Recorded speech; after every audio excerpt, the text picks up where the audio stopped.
આમધા ગામમાં સાપને સીપીઆર આપીને તેનો જીવ બચાવવામાં આવ્યો। સાપને કરંટ લાગ્યો હતો।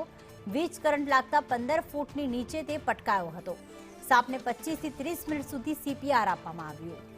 તો વલસાડના નાના પૌઠા તાલુકાના આમધામાં સાપને સીપીઆર આપવામાં આવ્યું। નાના પૌઠા તાલુકાના આમધા ગામમાં જે વાઇલ્ડ લાઇફ રેસ્ક્યુ ટ્રસ્ટના મુકેશભાઈ વાયર દ્વારા તેને સીપીઆર આપી તેનો જીવ બચાવવામાં આવ્યો। તે 15 ફૂટ જેટલો નીચે પટકાયો હતો। તેને કરંટ લાગ્યો હતો। 25 થી 30 મિનિટ સુધી તેને સીપીઆર આપી અને સાપને રેસ્ક્યુ કરી જંગલમાં છોડી મૂકવામાં આવ્યો છે અને આ સીપીઆર આપવાની મદદથી તે સાપને બચાવી લેવામાં આવ્યો। તો યુવકે સીપીઆર આપ્યું અને ત્યારબાદ જે સાપ છે તેનો જીવ બચી ગયો હતો। સાપને પાણી પણ પીવડાવવામાં આવ્યું। 25 થી 30 મિનિટ સુધી તેને સીપીઆર આપી તેને જંગલમાં છોડી મૂકવામાં આવ્યો છે।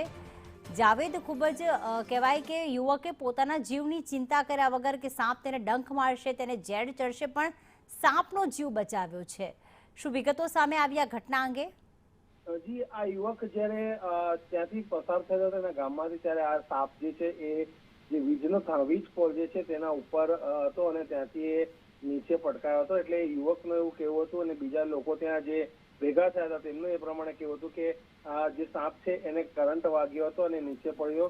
અને આ યુવક જે છે એ પહેલેથી જ પશુ પ્રેમી છે, જેથી એને સાપને એવું વિચાર્યું કે હું સીપીઆર એ પ્રમાણે લોકોને આપવામાં આવે છે તે રીતે સાપને પણ આપીશ, ટૂંકમાં જીવ આવી જશે, તે રીતે એને કંઈ પણ વિચાર્યા મૂક્યા વગર અને લોકો એને ના પણ પાડી, પરંતુ એને પોતાના જીવને જોખમમાં મૂકીને આ સાપને સીપીઆર આપ્યો હતો અને પોતાના મોઢાથી એને સાપને અંદર શ્વાસ નાખવાની કોશિશ કરી હતી। જોકે લોકો ત્યાં હાજર હતા તેઓએ તેનો વિડીયો પણ ઉતાર્યો હતો।